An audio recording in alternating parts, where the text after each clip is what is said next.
Today we're looking at the Viltrox 50mm f1.8 prime lens for Sony full frame cameras. I'm going to look at this lens, test it out thoroughly and compare it to the other options on the market and try to answer the question, is this the best value for money nifty 50 Sony lens at the moment or not? And also, who is this lens for? So let's start off by looking at the competitors. We have the very expensive size 55mm, very sharp and great but also expensive. Then we have the Sony, very cheap at $250 but not that great to be honest. We have the Samyang 45mm which I love and it's only $300.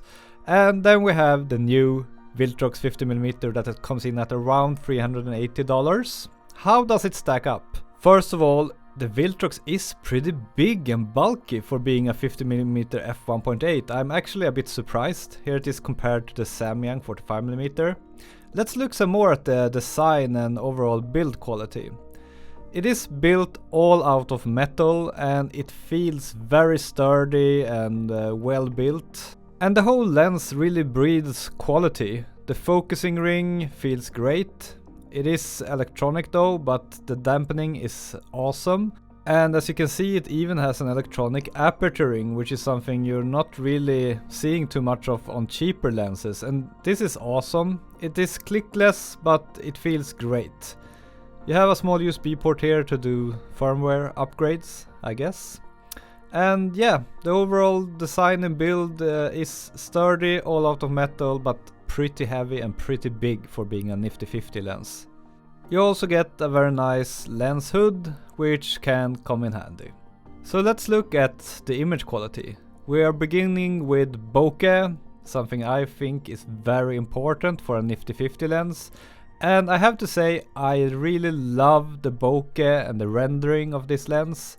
It has that slightly old school feel to it, and I think the bokeh looks awesome and smooth and beautiful. Of course your mileage may vary, this is very much a subjective matter, but have a look at my photos and you be your own judge. So I've been using this lens now for 2 to 3 weeks in everyday situations, for some family portraits, for a bit of landscape as well.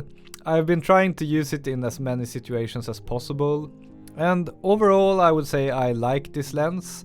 It delivers and it does not have any big issues. There are a couple of smaller issues that I will talk about later in this video.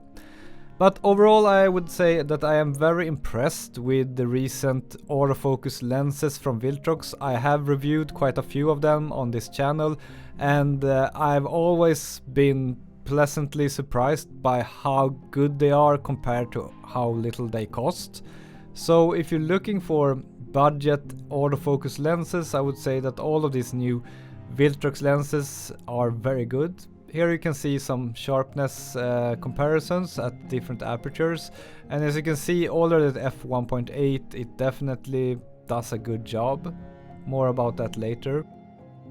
How does it perform against bright lights? For example, if you have some slight sunshine in the background, like here. Well, the flare resistance does not seem to be great.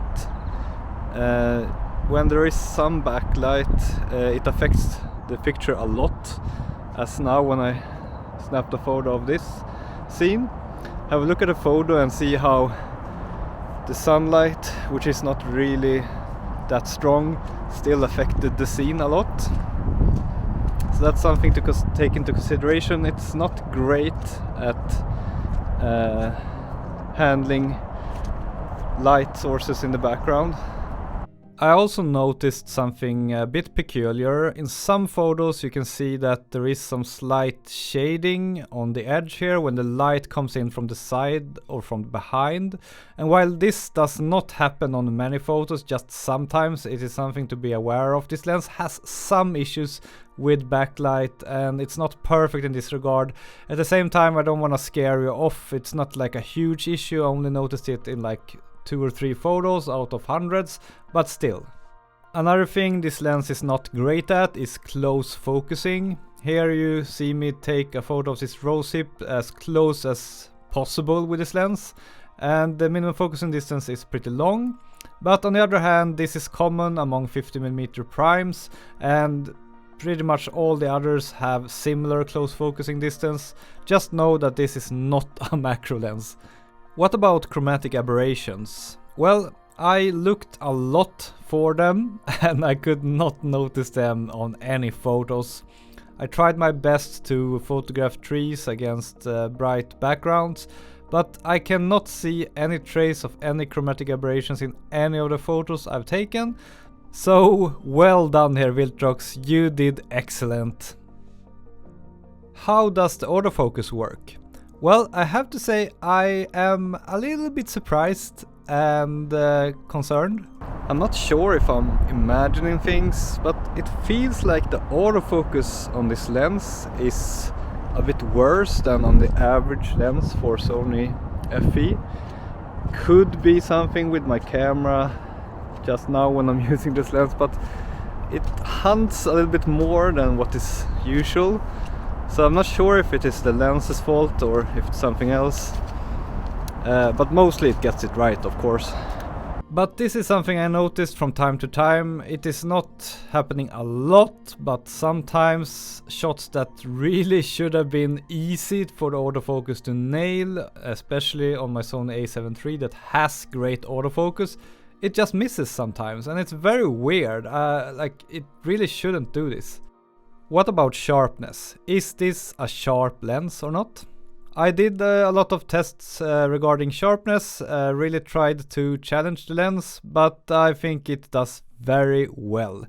Here you can see the same picture shot at a lot of different apertures, and of course it is slightly sharper towards f5.6, as is true for pretty much any lens in the world.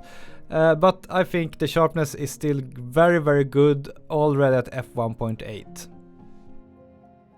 And I also inspected some of my portraits taken at f1.8, and I mean, look at the right eye here and the eyebrow, which is in focus. It is very excellent sharpness.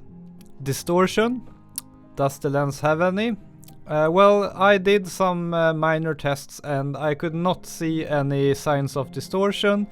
There could be some. I did not look like super duper closely, but I did not notice any. So what's my conclusion about this lens, and is it the best value for money nifty 50 lens for Sony or not? I personally think I would pick the Samyang 45mm because it is smaller and more lightweight while delivering great image quality. But if you feel the need to have a more robust metal lens which has an aperture ring that you can move with your hand, then I would say that the Viltrox is a very solid purchase. You get a lot of lens for your money, despite a couple of annoyances like the not so perfect autofocus and the sometimes problems with the bright lights in the background. Still, I think this lens is great value for money, but if you really value small size and lightweight, then maybe the Samyang 45mm is a better option. Thanks for watching this video, see you soon again, over and out, bye.